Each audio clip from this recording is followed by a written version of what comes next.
Time magazine offers advice about how to talk to your kids about the killing of Soleimani.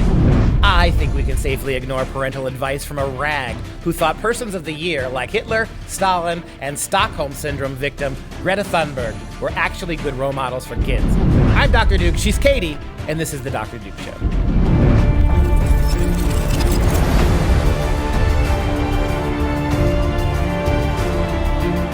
Hello, everyone, and welcome to The Dr. Duke Show, the only program that keeps you educated on the craziness impacting K-12 classrooms and college campuses around the world.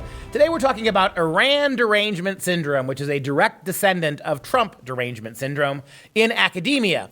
A Yale psychiatrist wants Nancy Pelosi to put a 72-hour mental health hold on Donald Trump after ordering the airstrike that killed Qasem Soleimani. Plus, college students claim to be devastated, just devastated, that the terrorist is dead, just because, Trump did it. But we start with Time magazine and its brilliant insights on how to speak to your kids about the killing of a terrorist in Iran. But just before we get to that story, one little thing. Being prepared to feed your family, if you can't feed your family, is a big deal.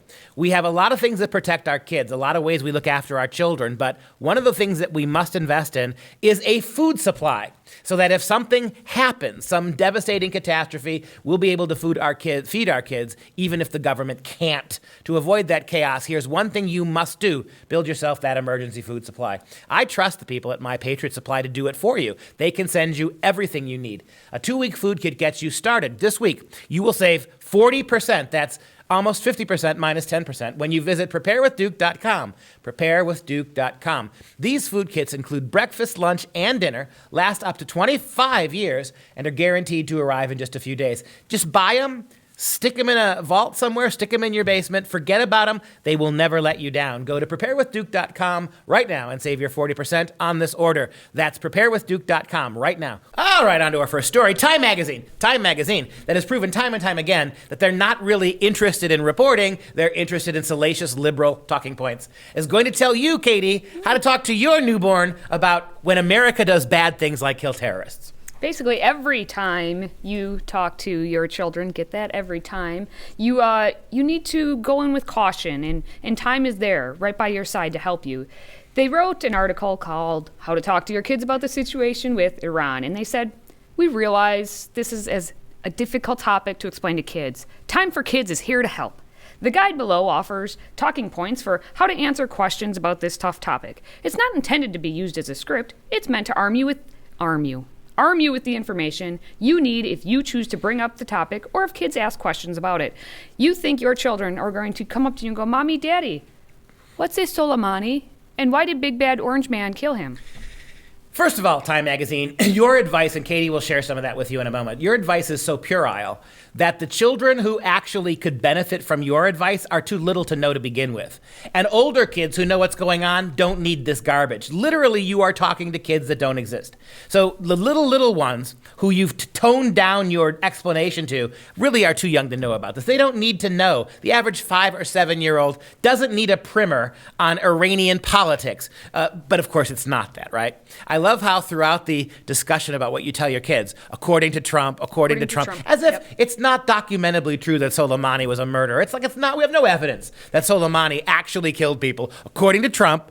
In fact, the entire advice of Time magazine could be boiled down to according to Trump. Or has called. You got to keep it simple for the children. He has called. Right. Terrorism.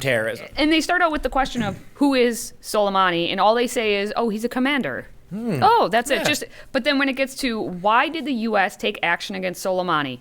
First sentence, President Donald Trump has called Soleimani a terrorist. Him and a whole mess of other people have called him a terrorist. Trump says Soleimani ordered attacks on American military and diplomats and was planning attacks against Americans in the Middle East. For this reason, Trump ordered the U.S. military to kill Soleimani. The drone attack took place at an airport in Baghdad, Iraq. Yeah. And what's so amazing about that is that the implication that Donald Trump somehow flew to Iran and watched him. By himself. If you just read that paragraph, you would think that Donald Trump had no CIA, no FBI. You would think that Donald Trump had no actually independent sources that Donald Trump just decided this, right? That the Department of Justice, the Department of Defense, our counter-terrorist watch task force all across the country, all across the globe, were minding their own business. They all thought, to the degree that they knew Soleimani, right? He was just an interesting guy. A poet. He was a poet. A poet with a nice beard, dapper. Yep. And Donald Trump was the one who took this innocent guy, just picked this one face out of the Islamic crowd, and without the slightest bit of consultation from anybody else, he just decided to bomb this poor guy. That's absolutely how it did. And so they say, if your child is feeling worried about this, how do you answer the question of what should I do as a parent? Well, psychologist Paul Coleman, author of Finding Peace When Your Heart is in Pieces, spoke to Time's Belinda Luscombe. And here are your following suggestions. You're supposed to use SAFE steps. Safe. SAFE steps. Step 1, S. Search for hidden questions or fears. Ask what else is on their mind about what happened, what their friends say about it, and what their biggest worry is right now. Yeah, boy, the 7-year-olds play and kick the can outside in recess. Yep. I can't tell you the number of times I've been watching these kids, and they'll stop kicking the can, and one kid will say, Soleimani.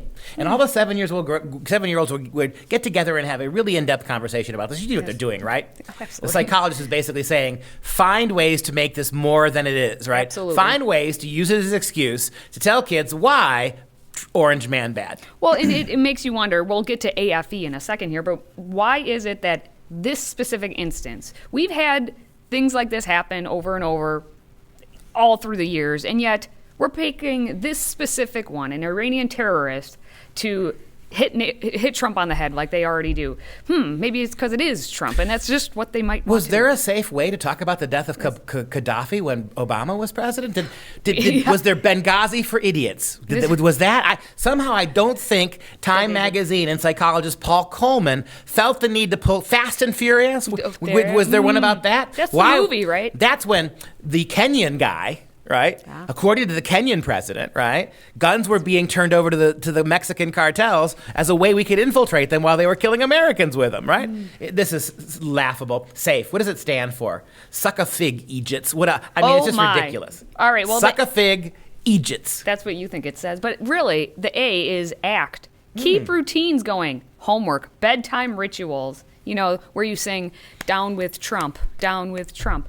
And then so on, because they're reassuring and distracting. It is a good time to have them do kind things for others, says Coleman. This is the generation that is the least connected to actual events, right? We have a generation of Americans now, I'm talking about adults, who couldn't find Iran on a map, who watch MTV and People TV. They don't watch this kind of stuff. They don't know who this guy is, right? They know nothing about him. They're completely disconnected. And we expect our preteens are more informed than our educated adults. This is all just Times. There's a word for this, right? It's called concern troll. They're concern trolling us, right? They're pretending to be concerned to try to force parents or just to suggest parents into politicizing their tiny children, right? And if you think that, if anyone's out there thinking, well, Dr. Duke, you're just exaggerating. No, we're not, because Morning Consult and Politico actually just did a poll, and they found that 77% of registered voters, they took a poll of 2,000 voters, and they could not accurately locate Iran on a world map. Not even just on the world map, like, hey, where is it? Okay, they put the Middle East right there for you, too. Boom, couldn't even do it. 77% could not do it. They put Iran and Iraq next to each other, and you still couldn't get it. And this is the point. You see this is concern trolling, right? They're trying to stimulate parents, guilt parents into having these kind of anti-Trump political discussions. All right, so now you give us what the S and the A is. What is the F and the E if it's not fig Egypts? It's feel feelings and ease minds. So now everyone can feel their feelings and be eased, that they know what SAFE stands about. Because that's what I want to do, is I want to ease the toddler's mind that I've just burdened with a lot of predictions of gloom and doom. Exactly. So I'm going to get the kid all riled up, and then I'm going to ease that riled up. How about you just skip it and let the kid be a kid? We could do that. Well, you kind of teased a little bit about the generation and not knowing anything. We have some college students who know absolutely nothing about Iran. But before we get to that story, we are going to go to Yale, where a shrink has said that Nancy Pelosi, the Speaker of the House, needs to put a 72-hour mental health hold on Donald Trump. Because, the drone strike that he had against Soleimani, well, that clearly means that he is not competent enough to be president, and he has mental health issues. Isn't it ironic that when for 8 years of Obama, we kept hearing he was the commander-in-chief? So when he was dive bombing people with drones and blowing up other terrorists who apparently were terrorists, his terrorists, I guess, were terrorists. When he was unseating Gaddafi and all that, and the joys of Benghazi, right? Then he was the commander-in-chief, and the Republican-controlled Congress could do nothing about it except shut up. Here you have a situation, of course, because, again, it's Orange Man. A Yale psychiatrist has decided that Nancy Pelosi should exercise her constitutional authority to remove the president, or at least cause him to stand down, because of a mental diagnosis that the shrink himself has projected. And what gets me about this, or she has projected, Bandy Lee, right? Here's the problem. To make this kind of diagnosis, official diagnosis, of a patient you've never spoken to, you've never examined, whose medical records you've never bothered to look at, you've not had any therapy with him, you've had no consultations, you've just decided, sitting in your fancy professorial condo at Yale University, you've decided from what you've seen on TV that that's enough to allow you as a professional medical person to make a diagnosis. The real problem here is not having Nancy Pelosi tell Donald Trump to stand down. The American Medical Association should tell this psychiatrist that you have no right, no legal, ethical, moral, or medical right to make these kinds of diagnoses of patients you have never examined. Well, she claims, and she's been doing this for several years now. This is not the first time she's come out and said, Donald Trump, he might not be stable. She's done this over and over, so we know where her allegiance lies. But she said she's gotten other psychiatrists to sign on board. So, of course, a petition. And if they petition, then we have to follow what they're saying. She actually said, I'm beginning to believe that a mental health hold, which we have tried to avoid, will become inevitable. This is exactly the kind of dangerous event we foresaw. See, she foresaw it. Right. As Donald Trump's response to impeachment proceedings. She diagnosed it even before it happened. Because we foresaw it. Even before, exactly. What a wonderful psychiatrist. She's got the powers of a witch doctor. Ooh. So she's saying she foresaw that, in the impeachment is what basically sparked this response of killing Soleimani. She says Trump is extremely drawn to actions that would help him appear as if he has mental capacity, such as a presidential strike against an enemy, while avoiding the proper procedures, such as briefing with Congress, that might expose his lack of capacity. What we do not expect from someone who lacks mental capacity is rational, reality-based decision-making that is non-impulsive, non-reckless, and cognizant of consequences. And not only is she a bad psychiatrist, she doesn't understand the Constitution. There it is. Donald Trump had no obligation to inform them. This was completely within his powers as commander-in-chief. As a matter of fact, you also managed to skip Bandy, whatever the hell kind of name of that is. You also, Dr. Bandy, you also managed to skip the fact that, and this is a kind of a big one, Mike Pence, the vice president, called Nancy Pelosi when she was in session to tell her what was happening, and she, Nan, didn't take the call. Maybe Nan's the problem. What do you think? Nancy. Nan. What a name. Well, just so you know, the credentials here, Bandy Lee has devoted her 20-year career to studying, predicting, and preventing violence. That's what she's doing. So, hey, she, witch doctor and all, she has the credentials to make this diagnosis. And what about the violence that Soleimani engaged in? All those thousands of people, not just American soldiers. I can imagine that Bandy wouldn't have much sympathy for them. But what about all the brown-skinned people of that region who Soleimani's unrelenting terrorist campaign blew up? Or are we back in story number one, where none of it happened, right? None of it happened. We can't talk about that. She's doing the exact same thing the psychologist in the first story is, assuming that their politics is a diagnosis.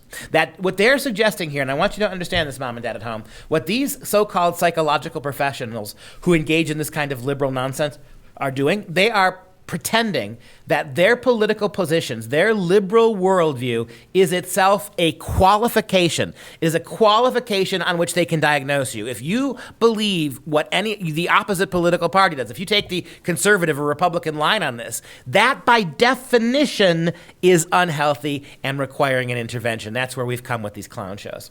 Yes, it is. And we are on the college campus again because we now have a professor who has been fired actually, because of what he put on his personal Facebook page. So you have to set this up a little bit. President Trump had tweeted after Soleimani, saying, "Let this serve as a warning that if Iran strikes any Americans or American assets, we have targeted 52 Iranian sites, representing the 52 American hostages taken by Iran many years ago.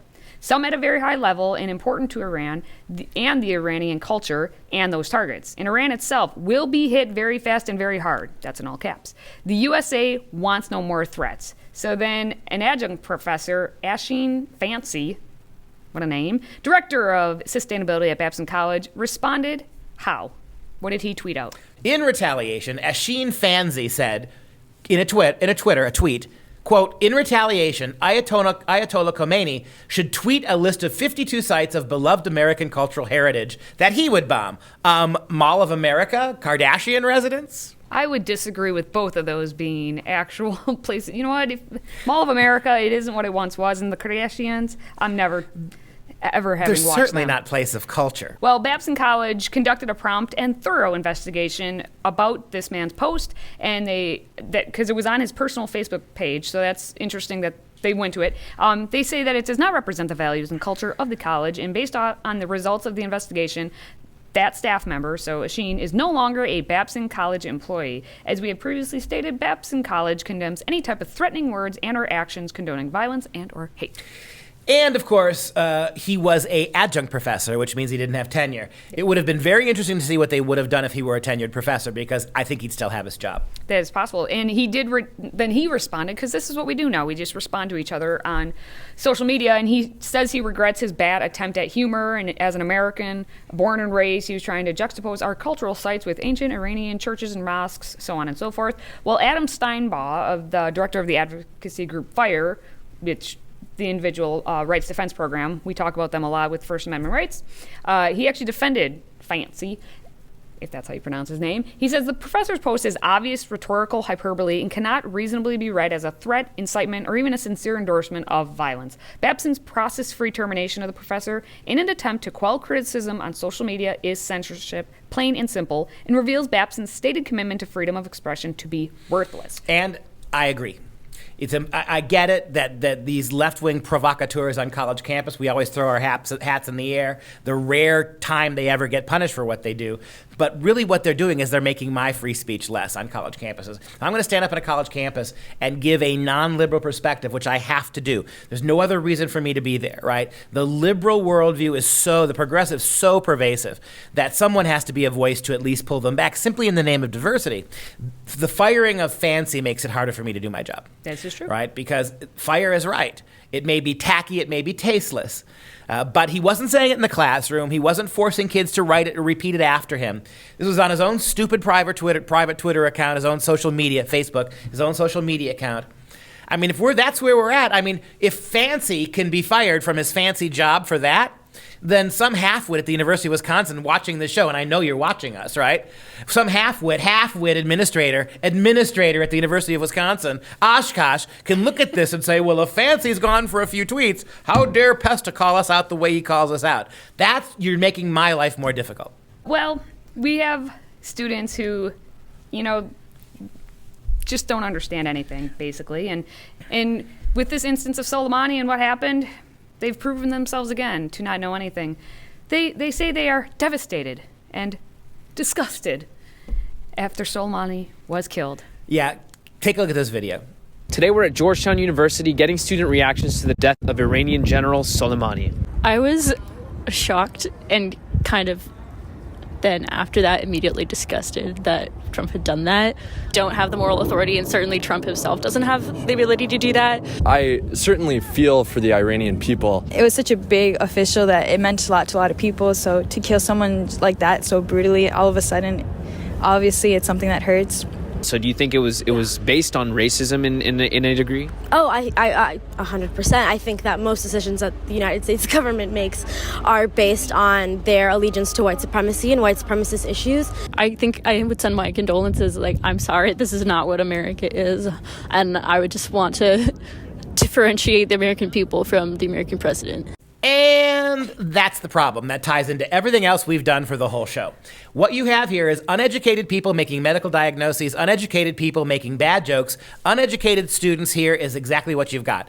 These kids are actually playing they must have learned about what happened in the Middle East from the Time magazine argument. Maybe their professors sat them down like children and explained to these kids, they used Time's talking points. Because what these students fail to realize is this guy is a murderer. This guy has killed people they otherwise would stand for. This guy has killed Iranian and Iraqi babies. He has killed young mothers. He has killed young women going to school. He has killed adult men who aren't terrorists. He has murdered many people that you progressives bleed for, right? You don't give a rat's rip how many American soldiers they kill. You'd probably cheer that on. And judging from the behavior of those kids interviewed, they would not be the least bit bothered by the killing of American soldiers. But if you can't, on these ridiculous college campuses, get exercised when a guy like this is killing people you hypocritically pretend to defend, then you are worse than worthless. This is what I call, I'm going to invent a word. America, I want you to start using this word. You don't even have to give me credit for it. This is called the concept of half-ucation. Half-ucation. Half-ucation is when progressive universities, colleges, and high schools only teach kids half the story on anything, right? Not the fact that Soleimani, the half they left off is that he's a murderous killer, that all sorts of international organizations recognize him as a terrorist and a thug and a murderer and a killer. Even the Obama administration, and if they recognize you as a killer, then you got to be Hitler. They all got it, but we don't teach our kids this. We just teach them what Trump did. What Trump did, half-ucation. We don't tell you about how all the information, all the access information he had, all the people in his White House and his Department of Defense who knew who this guy was. They're the ones who fingered this guy. They're the one who found out who we were. No, we just tell them this is something Donald Trump did on his own. This is what's called half-ucation, and they do it in all levels of education now. They give them a half-u education about American exceptionalism. When they learn about America in public schools, they're getting half-u educated, right? They learn about slavery. They learn about women not being able to vote in 1776 or 1789. They learn about all that stuff, but they never do learn about the rest of the story, right? The outlawing of the Western culture, outlawing slavery, fighting a war to eliminate slavery, right? All of the things that came in the wake. Half-ucation, it's what's destroying your country. Every story we've done today is a half-ucation story, right? How do you spell half-ucation? Is there an X, a silent Y in there? Half-U-cation. Half-ucation. So there's a silent X in there somewhere, right? Yes. I mean, it's 2020. You better put that in there. Half-ucation.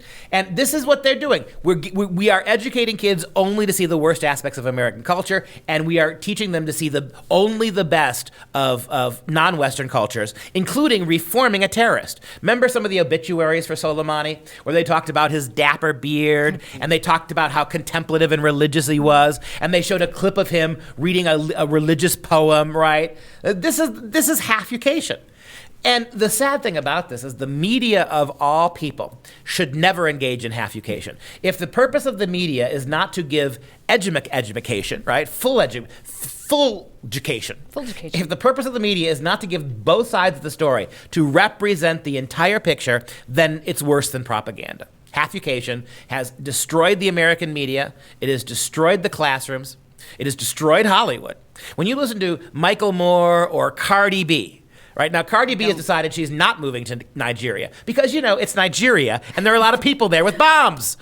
What? All right? Cardi says she knows much things that would be really wonderful for people. She knows much things, right? That's the actual quote. She knows much things that would be really common sense. So Cardi's going to stay here instead and run for president and run for public office. Half-ucation. Academia, Hollywood, and the media. They run on half-ucation. Okay, well, it seems about time I ran so far away from this show. #winning. If you would like to support this program and basically this great country we live in, please consider joining our Patriot Club for $25 a month. Visit drdukeshow.com to get started. And I'd like to thank My Patriot Supply for sponsoring today's fancy show. If you have a business, large or small, we'd love to partner with you. We want you. Visit freedomproject.com/advertise to learn more. For Freedom Project, I'm Dr. Duke. She's Katie. Until next time, stay educated, my friends.